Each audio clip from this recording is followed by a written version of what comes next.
friends, we are off. What is going on? Center tonight. Whoops. Oh god, that's gonna annoy the crap out of me.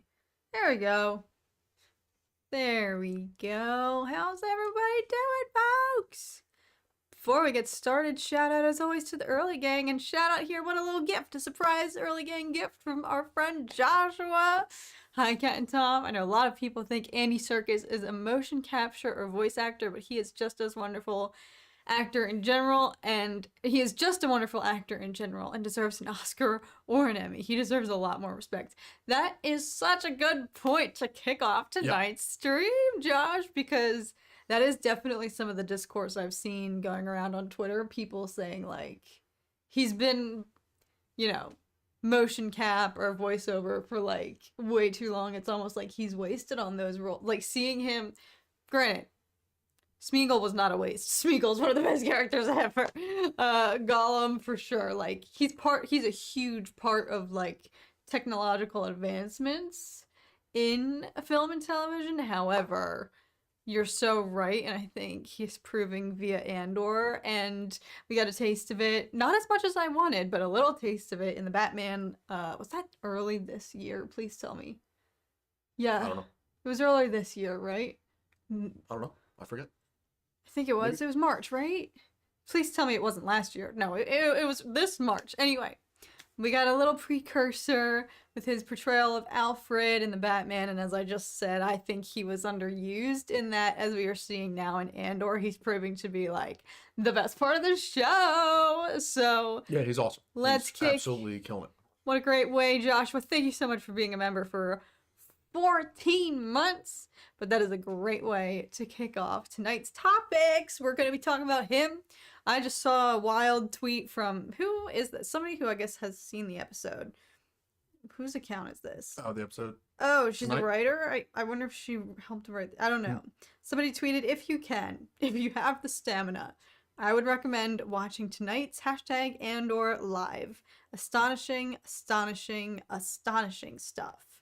Meaning, I'm assuming they either know what happens or have seen the episode. But No. I almost forgot this week. Like, so much has happened, I feel like, since. But I forgot that this is going to be the prison break. Maybe. I hope it is, because I really don't want to be getting out of prison the second to last episode. No, Does that it make has sense? to be. It has to be. Yeah.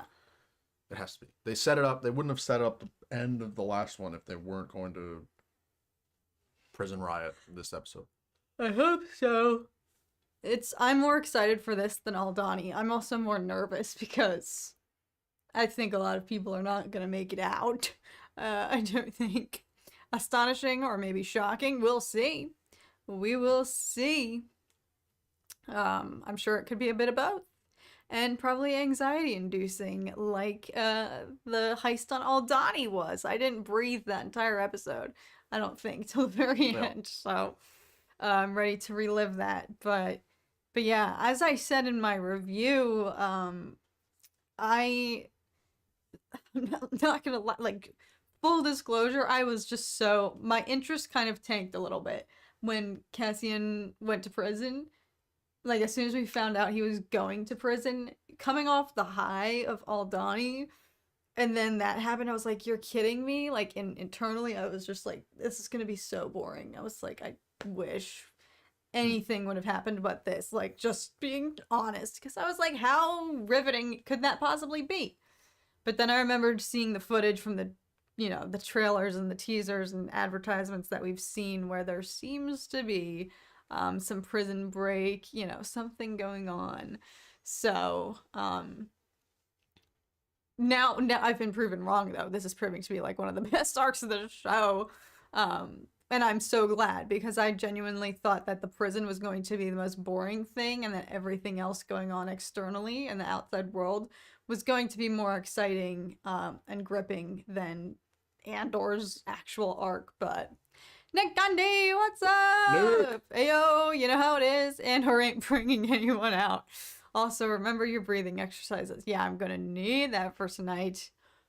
Oof, Nathan. Also, congrats. Thank you for being a member for 11 months. Nathan up in here with a 6-page sequence analysis about German cinema, dude, tomorrow? I don't miss those days. I forgot how hard life is when you're in school. Oh my god. It's so funny. It's so funny. Like, there are definitely things about being out of school that I would trade to go back to being in school. But I would not want to go back to that at all. No, I got my own studies, says Nic Gundy. Yeah, I don't think I have the stamina for that anymore, frankly. Oh no.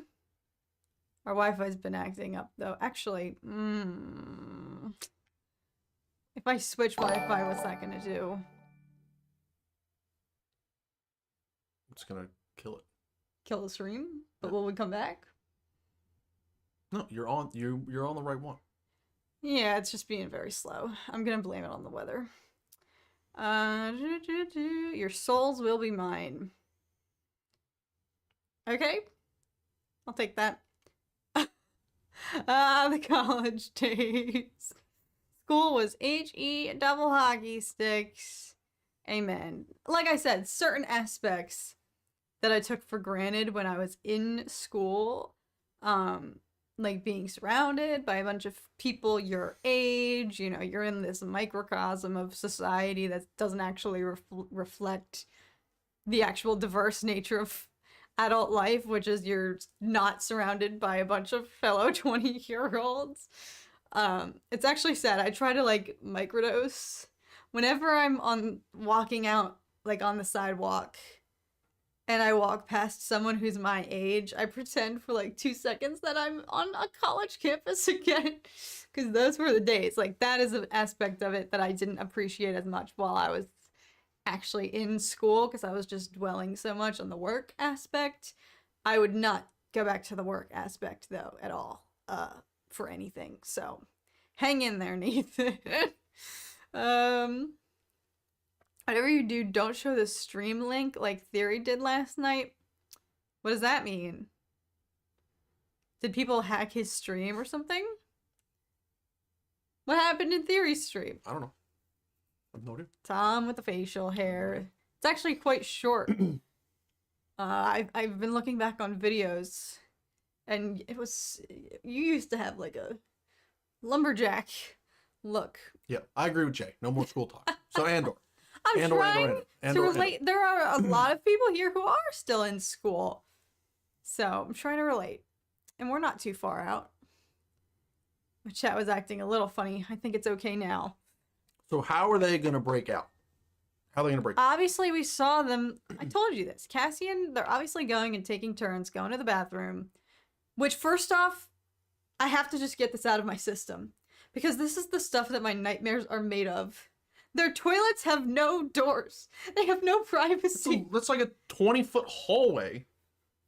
No, but in their cells. In the corridor. In their cells. Oh, yeah. Their toilets have no doors. Yeah, that's true. I have literal bad dreams, nightmares, actual literal nightmares about being in like a public restroom with no stalls, no doors. So as soon as I saw that in the first episode when he got to his cell, I was like, this is horrible. How do they? So I had to just get that out of my system. Anyway, but that toilet is fully exposed too. Yeah, there's a long hallway, but there's no door to suggest that it's occupied. So who knows? Everyone knows. It's one person at a time. They're all in the same room. Yeah, but they're all They can know when someone's in there. No, they literally are all like doing their own thing, have their heads down, doing their work. They're on a mission. They're not paying attention to who's going to the loo. Anyway, I just had to get that out of my system, because that has been that is literal nightmare fuel. Anyway, they've been clearly taking turns going to the toilet, opening up that little unit, and I'm telling you, they're chipping away so they can get that pipe as a tool, or a weapon rather. Because that's what Cassian... I don't think it's just as a weapon, because when he's talking to the other guy, when they're coming down the lift, he says we take the one guard and one weapon. Yeah, but they so I don't probably... think that whatever they're doing in the bathroom is to get a weapon. I think they want to have backup, though. They want to at least have something. They can't rush the platform with nothing. There needs to be two of them, and I feel like they at least need to have some sort of defense mechanism before they can get... Because the guys don't have guns. Remember that? Yeah. None of the guards carry a weapon of any kind other than the buzzer to fry them all. Yeah. So it's not even like, oh, let's steal his gun. There are no guns. There's nothing. There. I don't know, but they made it pretty clear in the first episode where he got there. They don't need any sort of other weaponry other than frying the floors. I don't know.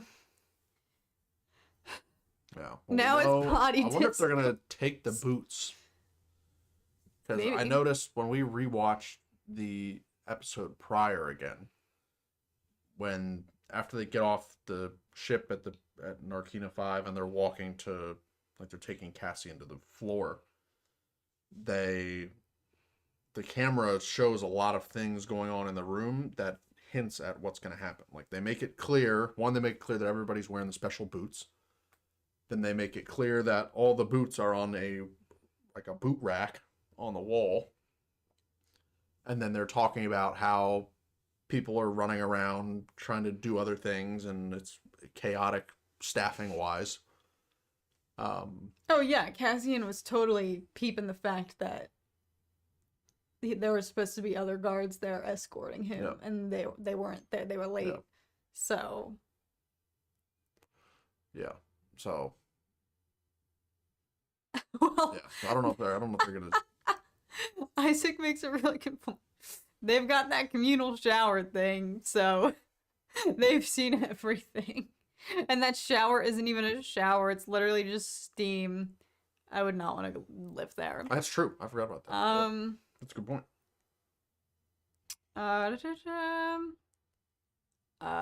Yeah, what did happen to Theory Stream? Does anybody know? Spill the beans.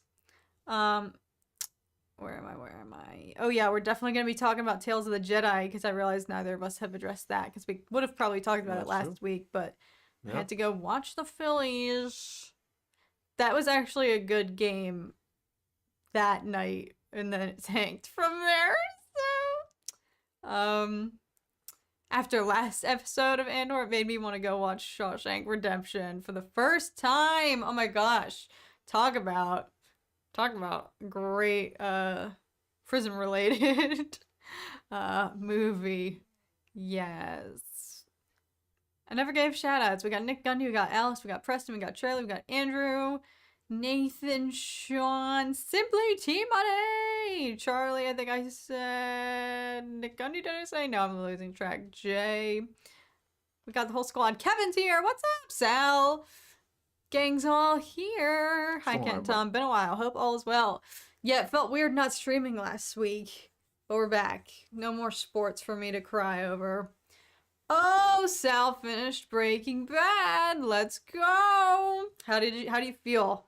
Spoiler free. How did you feel? I need to watch Better Call Saul still, but I'm glad you finished. It's a great show. I just said great 5 times. My name is not Preston. It's the Senate. Good one. Wait, my question is, how long has Cassian been in jail? I think by this point, less than like 50 days. Because things pretty much spiraled. Yeah, pretty quickly after they said like the 30 shift time jump, right? Yeah. 30. Yeah. So, and we've seen like, I don't know, 6 shifts between the 2 episodes. Maybe it's probably less than that. So definitely not that long. Yeah, over a month. I think you're right, Nick. Over a month for some amount of time. Yeah. But oh, Theory got locked out of his own stream for a bit. Oh, that's probably what everyone's referencing. That stinks. Dang, what a nightmare. Talk about nightmare fuel. Mandalorian Legion, what's up? I like that username. I have a strong feeling not everyone is getting out of prison alive. Oh, please. I think maybe a fraction of the folks in there are getting out. I'm nervous. I'm scared. I'm nervous. What else is also happening outside of it? I'm just focused on the prison. And I wonder if they're going to pull... I think Aldani they set up a little bit differently because...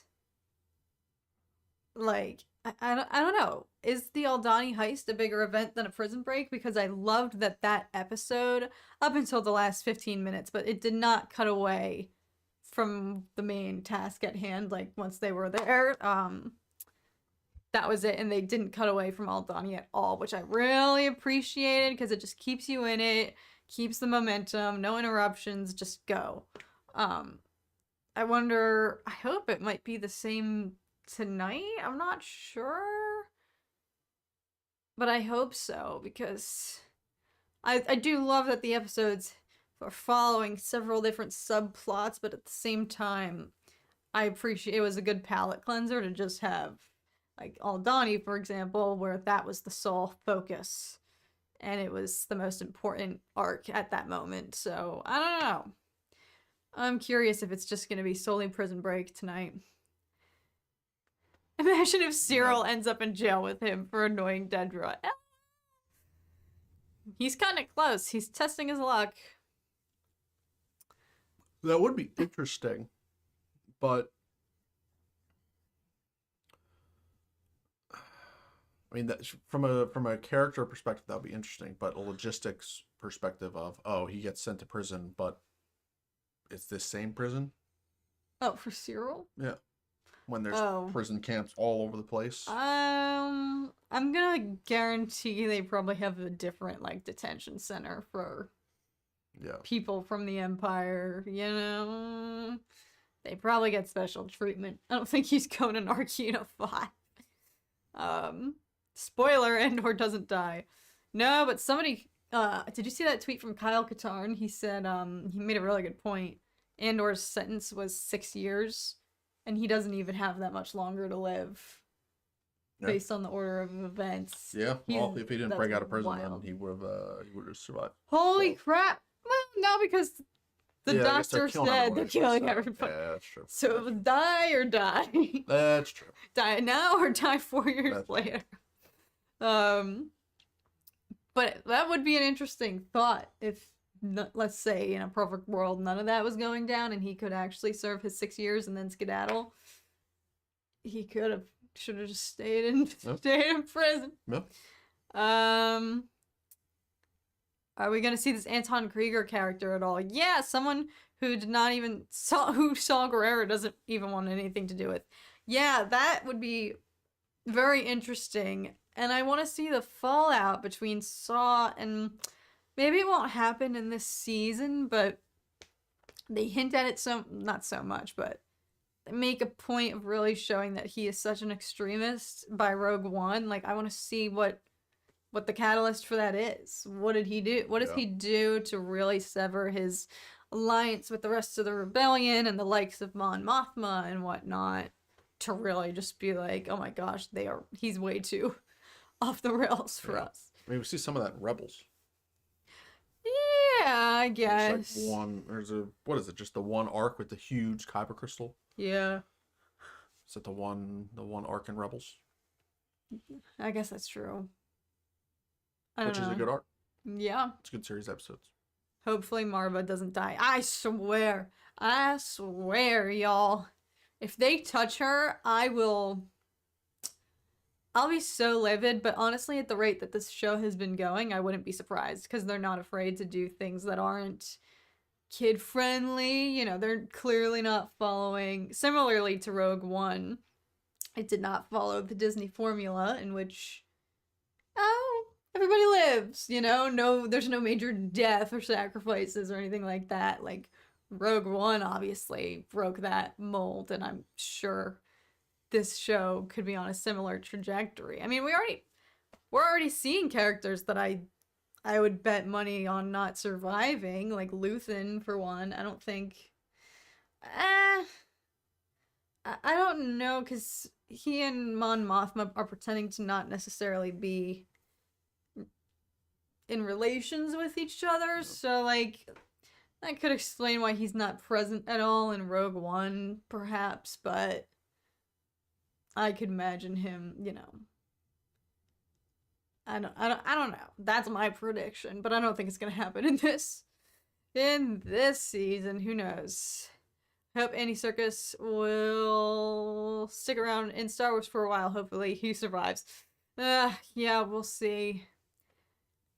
But just like Aldani, though, you know, they completed the mission, but then... Because Narkina probably, they're going to have ties, they're going to have backup. What are they going to do when they get out of there? Because the whole thing is surrounded by water. That's the other thing. Yeah. Yeah, and they made it a point that ships just don't even dock anywhere. They just pull up to the window and then people get out. Yeah. So, Schnikes, I didn't even think about this. I wonder if they've even thought about this. Their primary goal is like, let's just get out of the facility itself. But I didn't even think about that. Not only do they have to break out of the building, they've got to get off world. They have to take control of the whole thing. Do you think the building itself is a giant ship? They could be. Just submerged in the water like that. That could go that route. I mean, that's like Resistance. Yeah. Maybe. Share your thoughts, y'all. It's very similar, though, on that water planet, and it's just like a floating city thing, but then it turns out it's actually a ship. I'll be crying for ages if she dies. Likewise. It's crazy to think basically a month after Andor ends, we get Bad Batch and Mandalorian. Yeah, aren't there rumors about Mandalorian release date? Oh no, you said February, right? Because somebody released, we got The Last of Us release date in January, and then didn't somebody say Mando is projected to be February, and so Pedro Pascal is going to be ruling the... Yeah, I don't know if that's confirmed, but... Yeah, that would be sweet. That's what I saw. That would be sweet if it comes earlier. January, Mandalorian, February. I mean, at this rate, it's already almost halfway through November, which means the remainder of the year is going to go by like that. So, like, basically 2023 is right around the corner, y'all. So earlier in the year, the better. Sometime in the first quarter, the better. But yeah, that actually is true. And that always makes things better. Because Andor, we only have 3 episodes left, including tonight. So by the end of this month, it's going to be over. And... it's always better having something in the pipeline with Star Wars versus dwelling on, oh, we have X months until the next piece of content, so. Andy Serkis' character dies and comes back as Snoke. I think he had to publicly disclaim there are no relations between Kino and Snoke. I think Marva will become one with the Force very soon. Kevin, don't manifest that! Kevin, I'm with you. Are you serious? Yeah. No! She's toast. I mean, they did say that, like, the ISB was talking about her, and they were like, well, we're not going to interrogate her. Let's use her as bait. So I think she could be used as bait. I think I think what could happen is they track down Cassian in a way that they know where he is, or they know how to get in contact with him, even if it's just one-way contact. And then they have her as a hostage and basically say, come out of hiding or she dies. And then he comes out and then they take him. And then Luthen or Saw or both and their forces go and free him. That could be interesting. No, she's too precious. She's too precious. That could be interesting. Somebody mentioning power outage. That can make sense to cut the floors. That would be smart. Yeah, maybe. I don't know. But now that I'm like, shoot, how are they gonna get off this planet? Get out of the water? That's gonna be interesting. But the other thing I was saying is, like, they're gonna call for backup and there's gonna be TIE fighters swarming in, right? I'm sure they have a naval or air base nearby with ties at the ready like Aldani, so how the heck is this gonna go down? I don't know. Yup, it's a trap and she's the bait. No, no, no! Come on, Miss Cat, you know there's no mercy in this show. Cobra Kai. No mercy. I still have to watch season 5 of that. I'm so behind on Cobra Kai, but I usually put that one off because I know that I can just binge it all in one day at my convenience whenever is a good time. So maybe after Andor's over. because we finished all of our shows essentially. After Andor, we've got nothing. We finished Manifest. We finished War of the Worlds. So, yeah, it's almost December. It's almost Christmas. Yes, I know, right? Already, I mean, it basically is. Christmas gets earlier every year because October 30th, I kid you not, there were Christmas commercials on, at least here in LA. The least Christmassy place. We got palm trees. It was still like 70 degrees out at the time. Like, not Christmas vibes at all. And it wasn't even Halloween, and we were getting Christmas commercials. So, anyways, why don't we segue into... Yeah, Prince Lee Char. Prince Lee Char comes, rescues him. Oh my Great. god. Alice, I love it. That would be a cute arc. Yeah. Lee Char, the Lee Char in live action. That would be interesting. Awesome. But then only if Riff Tamson shows up. What? Live action. Oh Riff my Tamson. god. Yeah, the shark. Yes, The I shark know. guy. I the know. Shark separatist guy. Yeah. Oh, Nic Gundy started watching Dark. Actually, yes. First off, yes, literally one of my favorite shows ever. Don't listen to what Tom has to say. He's just best show ever. You won't regret it. You won't regret it. Well, I didn't want you to say anything. Oh. Jar Jar comes to the rescue. He's gonna swim there. What was I gonna say? Yes, I am excited for the creators of Dark have a new show coming out actually very, very soon. Like, I think within days on Netflix that I do want to watch. So I have that to look forward to. But why don't we segue? Speaking of good shows, we've not covered Tales of the Jedi. Neither of us have talked about it yet, and I realized Sean actually made a comment that I appreciate you were jonesing to hear our thoughts, and I realized I did not make a review or anything yet, and I probably should, although it's already probably a little bit late, but in typical fashion. Yes, $18.99. No, let Tom say something. That's why I'm watching that. Yeah, no, $18.99. That's the one I'm excited for.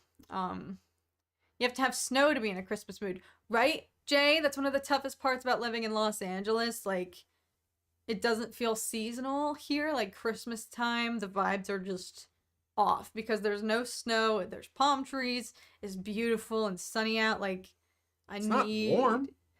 It's still sunny and beautiful and palm trees. Yeah, but it's not warm. It's not. It is still cold. Cold for our thin blood over here. Anyway, I love Tales of the Jedi so much. Yes, why don't we talk about that? Tom was extremely, especially, what did you say about the Dooku arc, episode 4, was it? You're like, I need to know every single line of dialogue from this episode. I need to have this memorized. Yeah. Yeah. Well, it just answers so many questions and just adds so many layers to, in particular, Phantom Menace and Attack of the Clones. It just adds so many layers and threads to those movies, and it enhances them. It makes it better. Like the fact that, we see and get confirmed that Dooku's already in the picture in the time of the Phantom Menace, and he's aware of, Maul, and he's basically, Palpatine and Maul are doing the same thing to Dooku that, Palpatine and Anakin end up doing to Dooku later on, where Palpatine has his primary apprentice, but he's grooming the new one behind the scenes so that as soon as the current apprentice meets his maker, the next one in line is right there to start doing his bidding. So it makes perfect sense, set up masterfully. And then obviously it ends and the whole plot almost gets foiled by Yaddle. But then Dooku kills her, and then Palpatine flies to Naboo for the Qui-Gon funeral. Yeah. No, I will say, like, I say this acknowledging the fact that Clone Wars definitely opened up a bit on Dooku's arc. But in just the film canon, like, by the time we get to Clone Wars, Dooku's already gone. Like, he's already to the dark side and has made the shift. But in terms of the film canon, Dooku's introduction, I feel like, is always... It's lacking some sort of, like, character development, because they're just like, oh, here's the new guy who used to be a Jedi who's now the Emperor's apprentice. Like, this whole storyline is one that I feel like... Well, they don't reveal that till the end of the movie. exactly, that's the point. Dooku's, like, just such a mysterious character in the film canon, and it's like, I feel like there's way more room to establish more of his history, but, like, all I'm saying is the content that we got in Tales of the Jedi is, like, freaking good formative stuff that I've wanted to see about Dooku, because we've only ever seen post conversion to the dark side and never anything pre. Like, I don't know. And for a story about a Jedi turned to the dark, it's like, yeah, that's the best untapped material. No. Obsession. See his comment. You never fail to make me laugh, Obsession. Honored, sir. The Very comments honored. Came pouring in, so let's read some of these. Episode 4 was my favorite Sith Lord. Yeah, I think that was probably the fan favorite. I mean, that was brilliant, and it is such a shame. I mean, they got it done. I gotta give it to them. When the episode runtimes were released and the fandom literally had, like, an uprising because everyone was like, 10 minutes! Even I admittedly was like, how could you do anything in this? That is the shortest of short films. Like, that is so minuscule. Like, how are you going to be able to tell a full-fledged story? But they managed to do it. Like, none of those episodes felt like their actual length somehow. So I'm not disappointed at all. But, of course, I would love, like, a full-blown, full-length movie going more into, like, you know, Dooku and deleting the archives and everything on Camino and Sifo Dyas. Like, all this stuff. It's totally grounds. And even if it was an animated movie, it could be an animated, doesn't even have to be a feature length, 45 minutes, like anything could be, that would be, I'd watch it. So it was so good. So I would definitely watch more of that. I had so many chills watching it. I love how Dave Filoni adds those layers in like that. Absolutely, Kevin. Episode 4, The Sith Lord Now Rivals Twin Sons from Rebels is one of my favorite animated television episodes. That's amazing, Sal. Oh my gosh.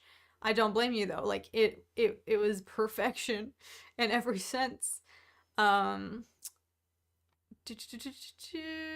think just him showing his relationship with Qui-Gon and him grieving, and when the council doesn't trust Qui-Gon and that, you know, he encountered a Sith Lord. Obviously, Dooku knows the reality of the situation. He knows what's going on, but, you know, internally he's thinking, you know, why don't you trust him? Why aren't you listening to Qui-Gon? He's right, you know, in his mind, he wants, you know, deep in the back of his mind, he wants the council to wake up and realize what's going on and go figure it out. But then when they don't do anything, and then that leads to Qui-Gon's death, then that's just the obvious turning point. And that's when he goes and he's like, well, I have nothing left now. And he proves it with the slaying of Yaddle. I think one of the most interesting and unexpected things, though, is actually in the middle episode with Dooku and Mace. And then at the end of that episode, when you find out that Mace's council spot was given to him because of this Jedi Master that was, you know, he takes the seat of the dead Jedi whose death they went to investigate. That's pretty seedy. I'm sorry. No. Obviously, they offered it to him, and he can say all he wants, but I think it was left intentionally vague. Like, do you trust him when he says, I assure you, I had no idea, you know, that we went on this group project together and I was going to come out with the seed on the other end. Yeah. Like, I didn't know if I fully believed him in that moment, because I don't know. Not that Mace Windu is one to lie, but clearly I don't think Dooku, he wasn't Count Dooku by that point, was he? I don't think Dooku fully believed it. He seemed to have like a, oh, sure kind of mindset. So, but yeah, it definitely didn't paint the whole series kind of did not paint the council. It showed their flaws and, you know, everything they do that warrants their downfall. But I was also curious. I'm curious to hear what other people think. Was Yaddle being truthful when she says, you know, I gave up my seat on the council. I just resigned. I'm on your side. Like, I believe you. I feel your pain. I wonder if she was being honest in that moment, because she does sound sincere, but then Dooku calls her out, and he's like, where are you going? You're escaping just to go back to the council, aren't you? Right? Like, he calls her out, and she didn't do anything to really deny that, per se. Like, it's totally what she would have done, just gone right back to the council. So I'm curious if what she was saying was genuine in that moment, or if she was just kind of doing it as a last-ditch effort to try to get through to him. Because what would have happened? She totally would have brought him back in their protocol. He would have gotten to trial. Like, there's no way they would have just wiped his slate clean. I think she was offering not false promises, but things she probably couldn't guarantee. Like, she can't ensure that he can just go back to the Jedi Temple and be like, oh, you're fine. It's one little demerit. We'll wipe it off your record. Yeah. Well, I think she does. I think it's known and canon, even prior to this, that she gave up her council seat. I think that was if anyone in the chat is knowing that I'm just making up stuff right now, please call me out. But I believe that it was known and canon that she gave up a council seat. But the piece, obviously, that is not known is that she immediately died. Yep. And, like, in my mind, like, I think it's the way it played out. It's, like, so obvious that, like, they know they all went to Naboo for Qui-Gon's funeral. They come back, and suddenly Yaddle and Dooku are both gone.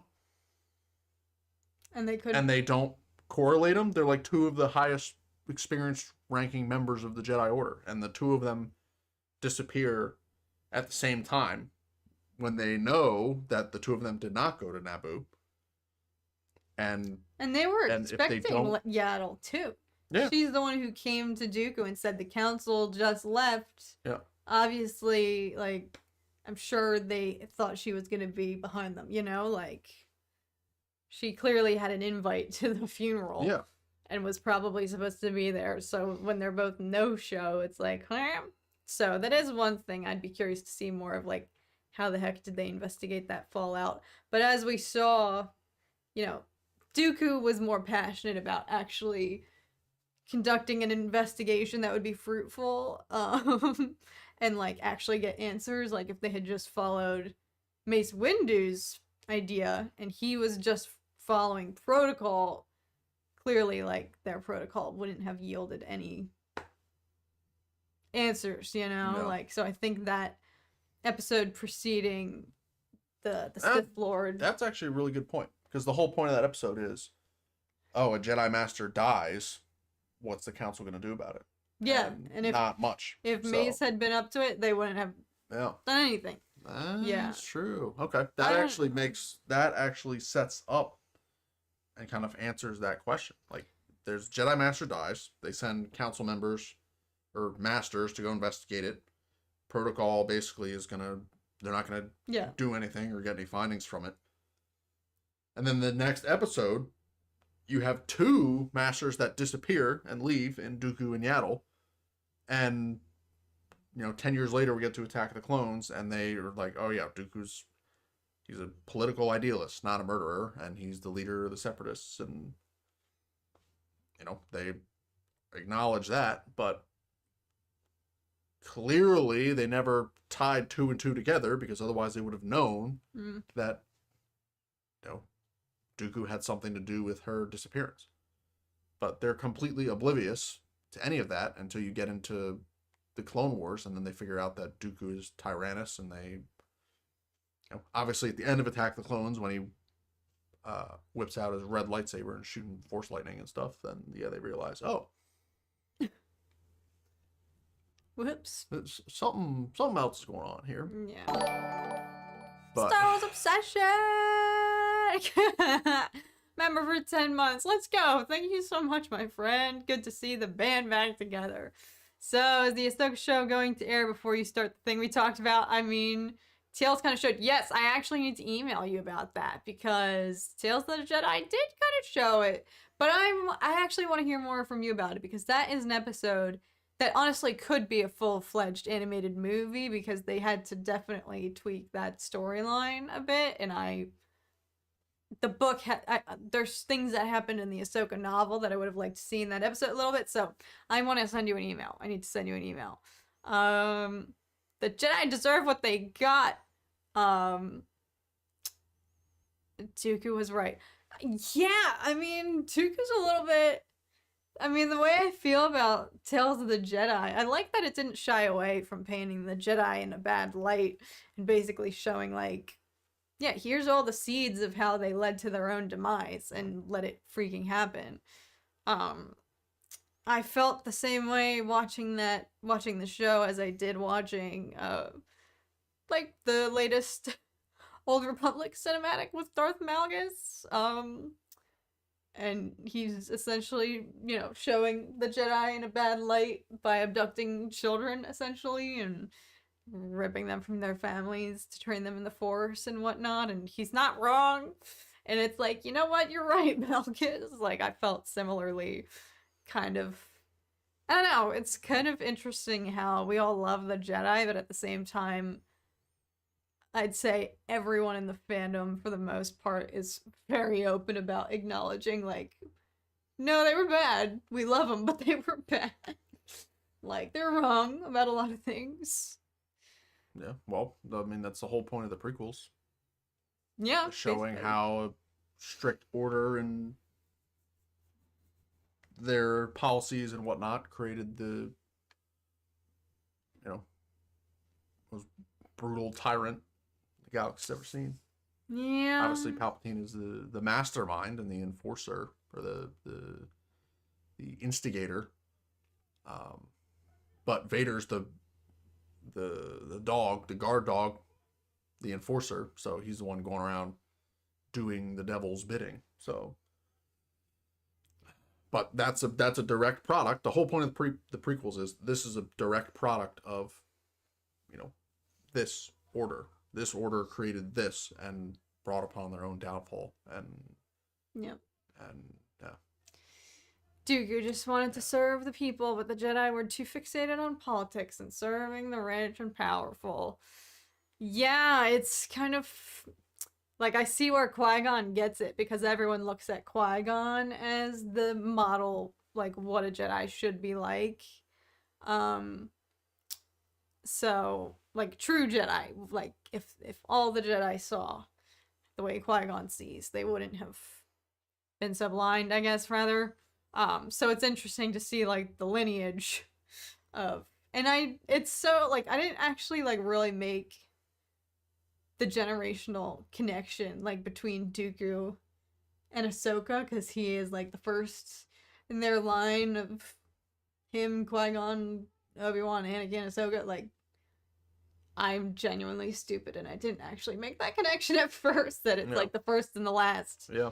And how they go on very different paths. That's like, true. You know, when it comes to the darkness and the light. Because when I hear Dooku and Ahsoka, I don't think of them as being related at all, but they are by transitive property in a way. Yeah. I might have to go get a midnight snack. It's 11:14 and I'm hungry. Also, I need to go to bed soon. Yes, as always, nobody ever has to feel bad for leaving, going to get sleep. Heck, Tom was falling asleep on the couch before we did this. He almost was That's just fine. like, you didn't need to call me out. Do it yourself. That's fine. Everybody knows you work hard. Not doing it yourself. Not doing it yourself. I used to stream by myself all the time. It's not a hard gig. You can't call it Dork Discourse. True. Okay, fine. But yes, go get your snack, drink, and if you gotta go to sleep, we will not penalize you for it. Seriously. Truly, no one ever has to feel like they have to stay awake. I really wish that they'd shown more of how Palpatine recruited Dooku.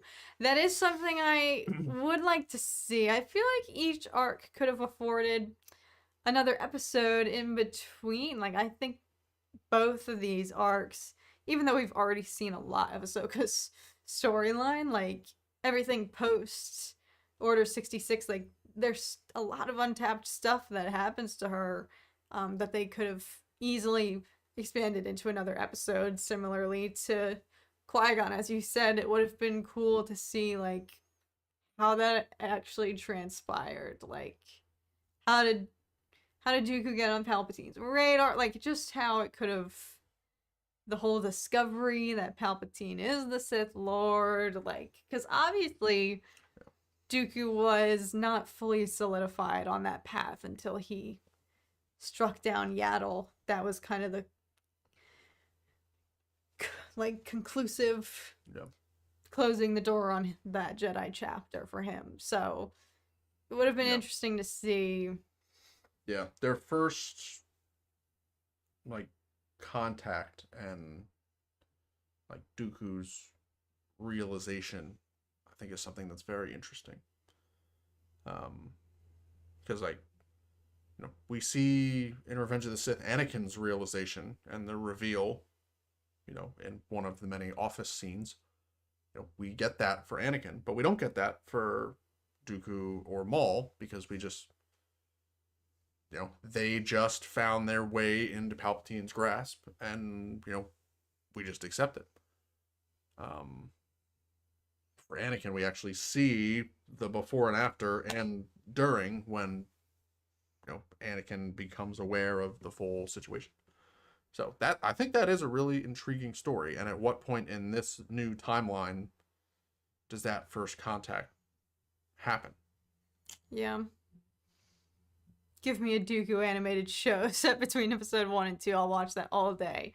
Call it The Legend of Darth Tyrannus. Yeah, I think hopefully they see the positive. I mean, all I saw was overwhelmingly positive fan reception of Tales of the Jedi. I think it's safe to say we all want more, and I hope it becomes a developing, like, a series with themes, like 2 new Jedi, you know, each season or whatever. Hopefully more than 6 episodes, because I just wanted more. Like, by the end, at first, admittedly, when we first sat down to binge it all, I was like, oh, 6 episodes all in one. But by the time we started and finished, it was like less than an hour.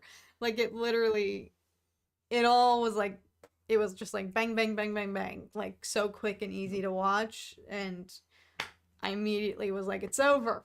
We waited and now it's over. We watched it and it's done.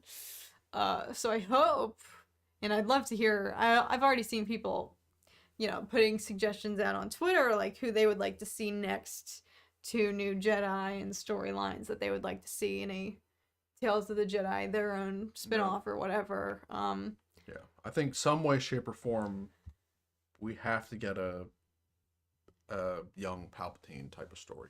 Ooh, like, obviously that's not necessarily Tales of the Jedi, it's more Tales of the Sith. But it would be cool. Which is fine. I think Tales of the Sith is great. But I just think that, I mean, obviously the cool thing, or the greatest thing about Palpatine is that, you know, he's just evil. And I think the prequels are so good because the original trilogy makes it obvious that this man is just pure evil. But now you can see that pure evil has a face of not being evil, and how he's a master manipulator. Give me Tales of the Sith. I think if you have the risk with the young Palpatine story, if it's going to be, oh, how does he become a Sith?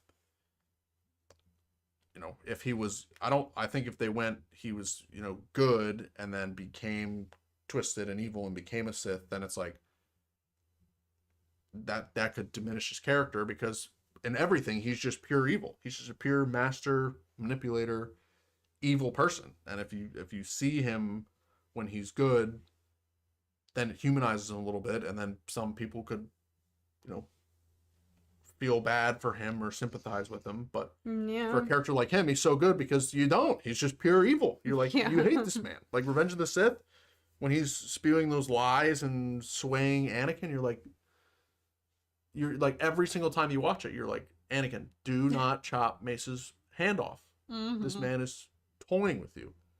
But he does it every single time. Yeah. Versus, obviously, Vader's such a strong character because you do get that, you know, sympathy. And when he comes back, at the end of Return of the Jedi, you're like, it hits so hard because of just that tragic character arc.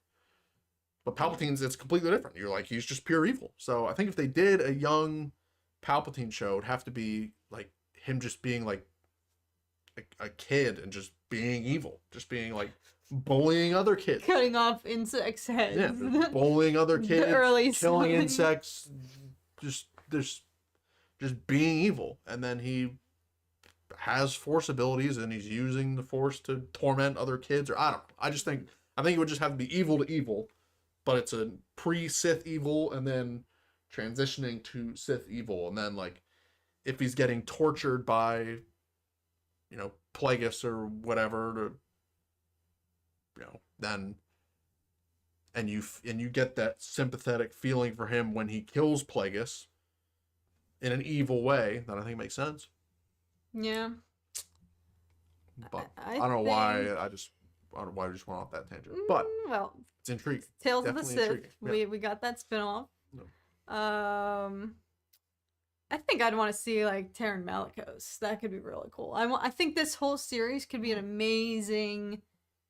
Let's explore. There's so many other Jedi other than Anakin, Obi-Wan, and Ahsoka, and obviously we got some of that through the Clone Wars, but it always comes back to the core peeps. Like Tales of the Jedi is huge opportunity to even introduce people. Like, we saw the success of, like, you know, Cal Kestis and his Order 66 story, because, like, people just want to see more of that. Like, more... I don't know, like, I just want to see the gravity of, like, how big the Jedi Order was and how many of them actually, like, die in Order 66. Because during the montage... So you just want to see 2.5 hours of different Order 66 scenes? No, I'm saying the more Jedi we get, the more world building there is. The more Jedi that die? Within the Jedi Order, the more impactful it is to have those stories and realize, like, gosh darn. Like, when you see Cal Kestis' story, you're like, gosh darn. You know Order 66 is going to happen, but it hurts, and it's a new type of pain, because it's 2 new characters. And it's just like, I could keep doing this all over again. Like, keep... killing me in the heart, Star Wars. Like, that's the thing about Order 66. Also, this is actually an important question. Do we know the Order 66 survival story for every Jedi that we know of that survives? Obviously not. We know, no, I think we do. We know Obi-Wan and Yoda survive. We know how they survive. We know that Cal survives. We know how he survives. We know that Kanan survives. We know that how he survives. We know Ahsoka lives. We know how she survived. We got the Quinlan Voss name drop in... Yeah, but he left the Order before Revenge of the Sith, so he doesn't count. But I think it's... You're saying we know of the people that we know have survived. We've seen how they did it. Yes. That's what you're asking? No. Oh, okay. Yes. I was going to say... Every Jedi we know that survives, have we seen how they survive? And I think we have. Obi-Wan, Yoda, Ahsoka, Kanan, Cal. Seer. She was a Jedi. Yeah, we know how she got through it because she got captured and then escaped. Yeah. Inquisitors don't count. I think that's it. I think we do. Now I'm like racking my brain. I think we do, right? Oh, well, Grogu, that's true. We haven't seen how Grogu... That's the big one. You're right. Most obvious one. Yes, Dr. Squash. That is the big one. Dr. Squash, welcome. You're totally correct. Grogu is the big unknown. He's the big unknown. Grogu is the big unknown. And that's like one of the most intriguing stories. And they hinted at it in Mando season 2.5 and Book of Boba Fett. They hinted at it and they showed us Grogu during Order 66, but obviously we don't have the story yet. The scoop. But how he gets from the Jedi Temple to bodyguarded compound in the desert, what is that story? Because that's a 50-year... No, that's not 50 years. But from Revenge of the Sith to that time period, and what he's up to, how he survives and how he ends up where he is. That story is just so intriguing.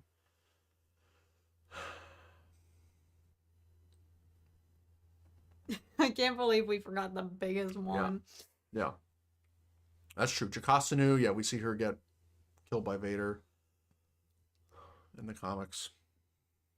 Anyway, everybody drop. I know people already dropped some already. If you haven't already, we can do an open-ended poll tonight. Drop if you got to cast 2 new Jedi stories that you would want to see explored in a new season of Tales of the Jedi. Drop them now. Have they even disclosed whether or not it's going to be expanded upon / I don't think so. I don't think they've said anything. I freaking hope. How could they not? The reception was so positive, and somebody actually asked us previously, and I wanted to address this. They asked, how would we rank it scale of 1 to 10? And I would say 9, solely because my qualms were I wish it was longer, and I don't know why the episodes had to be so short. It really felt like I did. Here I am discrediting myself because I just said before the episodes didn't feel short, but that doesn't mean there was plenty. All those storylines had enough wiggle room that they could have made them like longer, like at least Clone Wars length episodes. You know what I'm saying? I completely disagree. That Dooku arc was like, when you're dealing with the key characters of the saga, any story you're going to get with them talking about that's going over key transition points in their lives is massive impact at the highest level for Star Wars. I'm not saying it wasn't impactful. And so even if it's short. 10 minutes, it's still a story that is super heavyweight. Yeah, and you're telling me you wouldn't want to see more of each of those? But I would take 10-minute chunks of that type of impactful story than a whole show of characters that are just rando characters with no connection to the bigger picture story. All right, I'm gonna read some of these. Maul and Plagueis. Ooh, yes. Qui-Gon and Padawan Obi-Wan. Yes, Padawan Obi-Wan would be great. Plo Koon and Mace. Yeah, I have seen people calling for Mace having his own Tales of the Jedi spin. Quinlan and Asajj. Asajj, yes. More Qui-Gon with young Obi-Wan. Yes, definitely. Mace and Obi-Wan. We need Attack of the Clones Anakin. Yeah, I would totally watch one of, like, Obi-Wan and Padawan Anakin. Like, that's also Uncharted material. Like, that would be a really cool season to see, like, Padawan Obi-Wan with Qui-Gon juxtaposed with Padawan Anakin with Master Obi-Wan. Because I like that the theme of this season, at least, was 2 Jedi whose paths are intertwined. Paths didn't necessarily cross, but they are related to each other in some way, so that could be cool if they kept along with that theme of picking 2 Jedi whose storylines correspond a little bit. Plo Koon discovering little Ahsoka, yes. More Mace and more Dooku. Coleman Trevor, yo, Bully McGuire. That's the winner right there. Definitely. I would love to see the Maul escaping imprisonment by Sidious and Dooku. Yes. In between Clone Wars Season 5 I know. and Clone Wars Season 7. Talk about untapped potential. I would love to see that story play out. And I know we got it in the comics or the book or whatever, but I would love to see it. Yeah, that would be sweet. I think it would be sick if they did it in live action form. Would they do it? No, they're not going to do it. But yeah, because Ray Park isn't in the age range really anymore that Maul would have been. There's bigger problems. Christopher Lee is no longer with us. Yeah. All right, well, we have the facial technology. You know, so we've seen Star Wars isn't shy about doing stuff like that. Yeah. But I don't know. There's different roles and stuff with that when it comes to that. But yeah. But we don't see Dooku and Sidious together except for End of Attack of the Clones and Revenge of the Sith. Yeah. But it's not like two of them being pure Sith together and in action, right? I like Alice's comment. Luke and Leia, yes. A Tales of the Jedi spin-off with the two of them post Return of the Jedi with Leia's training. Oh my gosh, and then we could get into young Ben and his whole downfall at the temple. Oh my gosh, that would be sweet. Ow!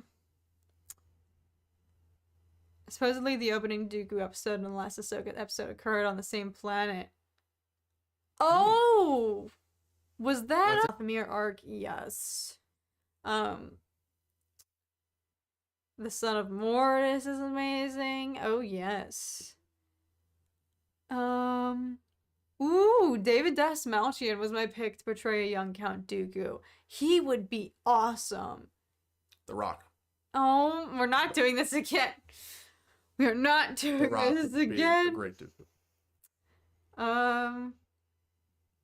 I think I might need to head out. Yes, don't feel like you have to stay here, and we might not be going for much longer either. We've hit our hour. Somebody asked more streams in the future. Yeah, we do Dork Discourse every week. Usually, I skipped last week, but usually we're here, same time, same place, to pregame and stay up for Andor. Oh my god, I got so wrapped up in Tales of the Jedi, I forgot we were talking about Andor. Tonight's it's Andor. But simply, it was so good to see you. I missed you. I missed you all. We didn't see you guys last week, so it feels weird when I don't have, like, connection with you guys. The Rock returns. Stop. No, we can't have this. We can't let this happen. No, that happened last stream. We're not letting this happen again. Same time, same channel. Yep. Cast the Rock as live action. Oh my god.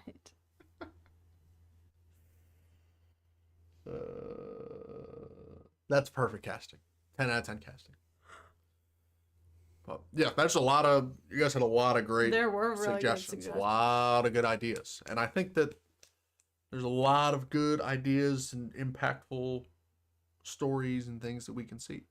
Yeah, I mean, so, if they wanted to capitalize on the success of Tales of the Jedi, and I would be curious to see, because the episodes were shorter, granted, I'm not saying the animation was stellar with every animated project they do, like, it looks better and better and better and better. And you don't even notice it until you, like, because when I was, like, watching through the entirety of the Clone Wars, like, you don't notice how stark the transition is, because each season they just segue into each other, so you don't really even realize how far the animation has come until you see, like, a side-by-side of all the characters, like, Season 1 Ahsoka versus, like, Ahsoka here in Tales of the Jedi. Like, they are all, like, it's wild. But where was I even going with this? But yes, I don't know, animation aside, I don't know how long it took them.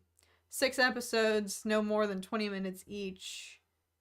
Realistically, I don't know how long that takes to produce, and again, I'm not trying to downplay how time-consuming the animation process probably is, and especially if they were to do new Jedi and stuff like that, they have to create new models and whatnot. Like, for Ahsoka, they already had the model and everything for her, and for not as much Dooku, but like Mace and stuff like that, so it probably would be more time-consuming depending on what characters, or planets they choose to explore in the future, but I can't imagine.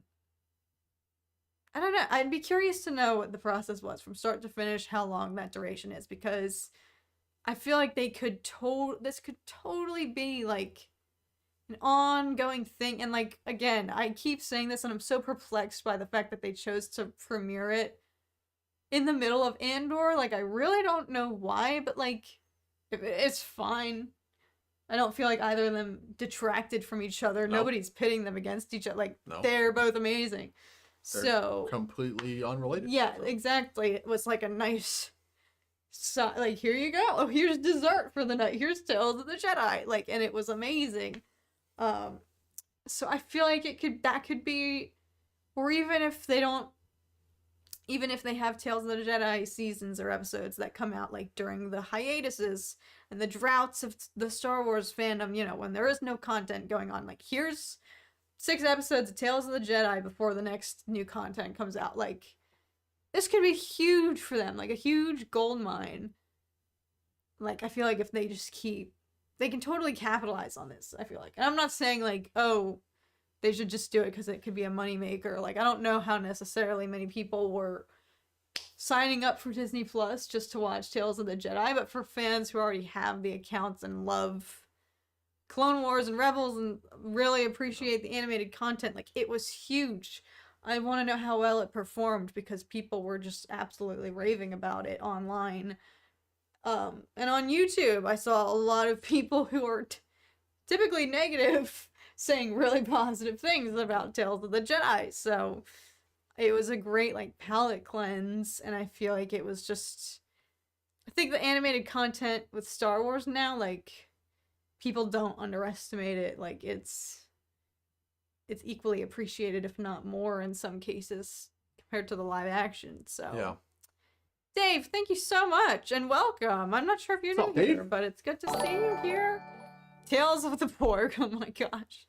I'd also would like to see when Luke first met Ahsoka. Yes, Dave, that would be so cool. Yeah, that would be so that cool. is crucial. Seeing that first meeting, seeing Anakin and Ahsoka's Force Ghost reunion meeting. Stop. Seeing the 3 of them together. Like, I don't know if it was in, like, Mando Gallery or something, but Dave already knows what that story is of when Luke and Ahsoka meet. He didn't want to tell it in Book of Boba Fett, so he went after, and they already know each other. But you're totally right. Seeing the moment when they meet and the realization of who each other is, and then you got Force Ghost Anakin in the picture, like, that is a story that I pray we get in the Ahsoka show. Yeah, I think we have to get it in the Ahsoka show. Sean said it. We might be seeing that in the series, which I think seeing it in live action could be like, I'm not mentally, emotionally, or physically, frankly, ready for that. I mean, that's where everyone's mind went immediately as soon as it kind of, that wasn't supposed to be, it wasn't a formal official announcement, correct, that Hayden was going to be cameoing in Ahsoka, right? Rosario Dawson kind of, didn't she tweet Yeah, no, she responded, something? But then she took it down real quick. She had to delete it, So an unofficial leak, no, he's in it. And even on the Kenobi press tour, people were asking Hayden, like, oh, like, you know, you're looking forward to future projects and, like, your involvement with Ahsoka, and he just kind of laughed it off, and he's like, well, we can't get into any of that, but certainly talk about Kenobi. So, like, he's basically confirmed it. Rosario pretty much confirmed it. Like, he's gonna be in it. Oh, goodness. Totally gonna be in it. Totally gonna be in it. So yeah, Dave, that's a fantastic point. And between that, whenever we see that, that's a live action moment for sure. Guaranteed live action moment. And also Grogu's Order 66 survival set in stone live action moment. And the question I was going to propose is, does that happen in Mando season 3? What? Say again? Grogu's survival of Order 66 reveal. Do we get that in Mando season 3? Oh, I think they can't keep drawing it out. Yeah. They've been incrementally planting seeds. You know, we get his name reveal. We get what we learn from Ahsoka's connection with his memories. And then we kind of have to just go off of that. And then we get the flashbacks and Book of Boba Fett. So I think it's also tough, though, because clearly his storyline is not leading him down the Jedi path per se anymore. Yeah. So I don't know why Mando or anyone would push necessarily to try to get that information from him. Yeah, and that's the question that I've been thinking about too. Is like, if we're gonna get it, he did turn away from the Jedi, but something like, if he's in danger, I would think that Luke would still want to rescue him.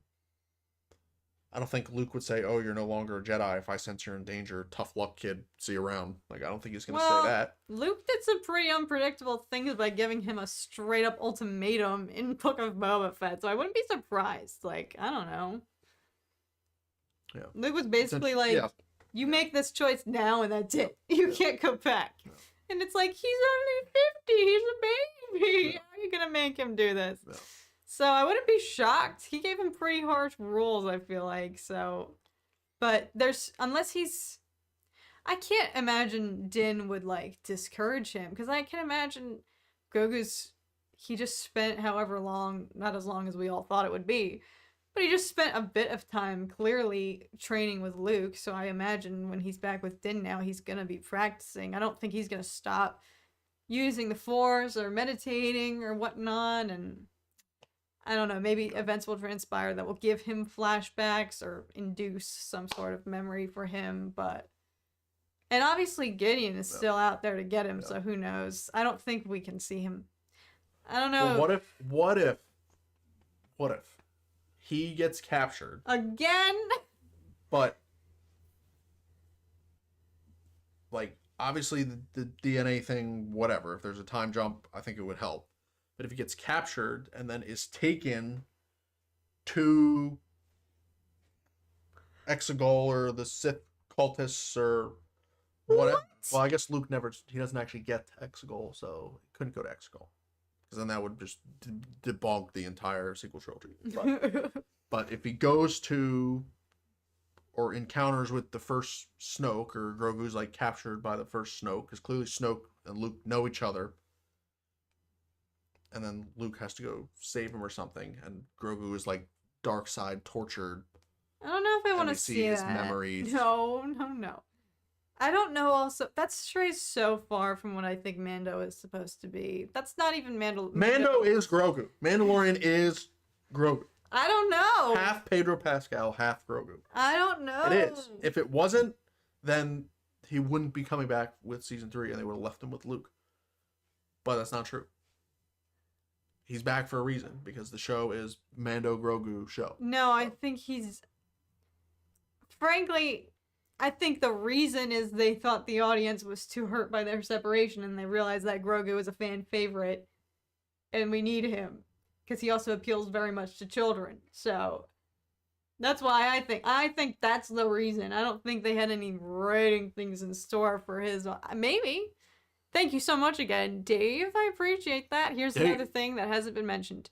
When Vader realizes Luke is his son. Yeah, that would also be something. I just want more, like... I feel like Kenobi kind of missed... This is one thing I would have wanted to see more of in Kenobi that I thought we were going to see, like just unmasked Vader moments where we see him having a minute to himself and just thinking or reminiscing or having discoveries and realizations and being angsty and being a sad boy for 2 seconds, because we know that's how he is. We know that's how he's feeling deep down. That could totally be a great like Vader moment when he's just in his chambers and has a feeling or something like that. I'm not going to dwell on it. And I know the fandom is like in freaking shambles right now because everyone is, now that the Kenobi wave is kind of dying down and it's Andor now, the cycle is continuing. And this is the same thing that happens with Marvel fans too, because Marvel just generates so much content.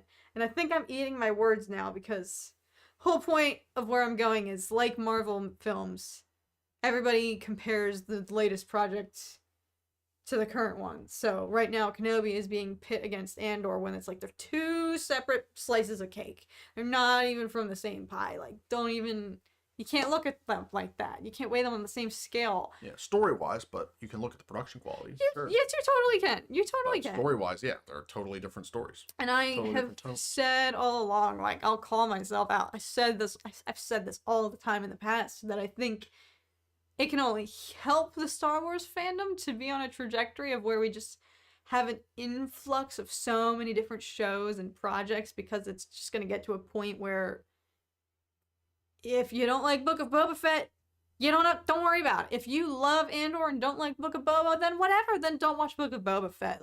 And by this time next year, we're going to have it doubled the amount of series like coming out. There's so much in the pipeline. Like I thought that's the direction we were going, but if anything, it's proving like no, people just keep looking to compare like the series that's out, that's what's hot, and then you have to degrade what came before in order to be like Andor's amazing, when it's like Andor is amazing, all these can coexist and they do not have to necessarily be better than.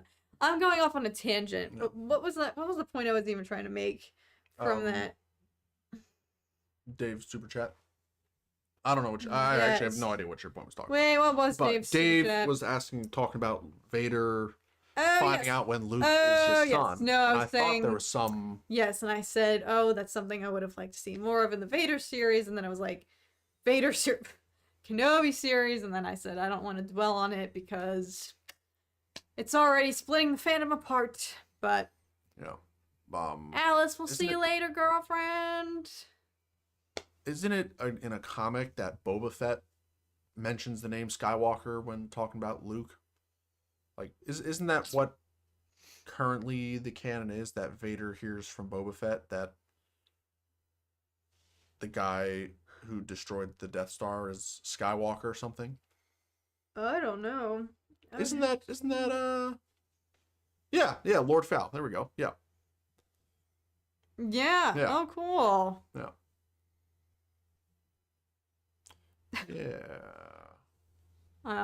I mean, we've seen that they're not afraid to overturn the comics a little bit, so I think there could be a story out there that sorry, I keep seeing like retold. Shadows on the wall that I think are spiders, and they're not. Well, we had our open poll for the night. Think talked about everything we wanted to talk about, but we got a great episode in store for us, hopefully, this evening, folks. So, yep. This was one of my favorite chats we've had. It was, well, I haven't been able to talk about Tales of the Jedi yet and stuff like that, so it was fun to chat about that. And it's so great. It's raining here in LA, so the whole time there's been the sound of rain pattering on the window. It's so nice. So I'm just happy. But yes, I keep forgetting about the episode. So we will be, as usual, I'll see you guys over. We're going to be doing Evil Ewok tonight. Same time, same place. Over on ADHD. Cat kills bugs with axe. In case anyone was wondering, I know I brought all this. I vented to you guys about I was plagued by a very vicious large bug, a cockroach, lately, and I can just safely say it's over. It's over. She took care of it. I didn't. Maintenance did, but anyway, yes. So in case anyone was wondering, because I came and like trauma dumped all that on you guys, and then never gave you any closure, but we have closure, thankfully. So anyway, TMI, but that's how it is. Just life update, just letting you know. So, anyway, this was so much fun tonight, guys. We missed you. Sorry that we missed you last week, but it was good to get back. Ew, where there's one, there's more. Stop. Nicholas, stop. Don't even manifest that. I'm hoping this is the end of it, but I hope it was a rogue roach. Cat has the high ground. Yes, I do. Thank goodness. But what's funny is I'm in Philly downtown. I saw roaches on the sidewalk. Yeah, no. That's funny. I never like saw one when I was in Philly. I never saw any rodents or anything except for a raccoon when I was in Philly. And that's like, there's a lot of them there, like pests, rats, like stuff like that. I didn't see any. We moved to LA within like 3 months of living here. I saw our first rat in Santa Monica, of all places. And I was like, what in the world? And you didn't believe me, but it was a rat. You thought it was just a mouse. It was TMI. This is turning gross. Anyway, that was my life update. Thank you guys so much for watching and interacting. We missed you guys. We love you guys. I'll see you all over on on ADHD. Did I already mention we might be having a guest on tonight? So stay tuned. Cool. I can neither confirm nor deny, and I don't want to get anyone's hopes up in case it doesn't work out. Is it? No, it's not a fame. You'll see if you want. Dwayne? No, jeez. Yeah, we're having Black Adam on tonight, guys. Nice. That's awesome. Anyway, thank you guys so much for hanging out. We love you guys. Enjoy the episode tonight. Yep. It's going to be a good one. I keep forgetting it's episode 3 because I thought the prison arc was going to be ending. No, this is episode 1 of a whole new arc. No, Wait, it's not. Wait, what? No, this is... It's going to be a 2-part finale. Oh, shnikes. No. Oh my gosh, so this is basically it before... The finale. Holy smokes. On that note, enjoy it, folks. I'll see you guys in my review afterwards. But until then, may the force be with you guys. We love you guys. And we'll see you guys again very, very soon. Thanks for hanging out. Have a great night, friends. Bye, guys. Talk to you later.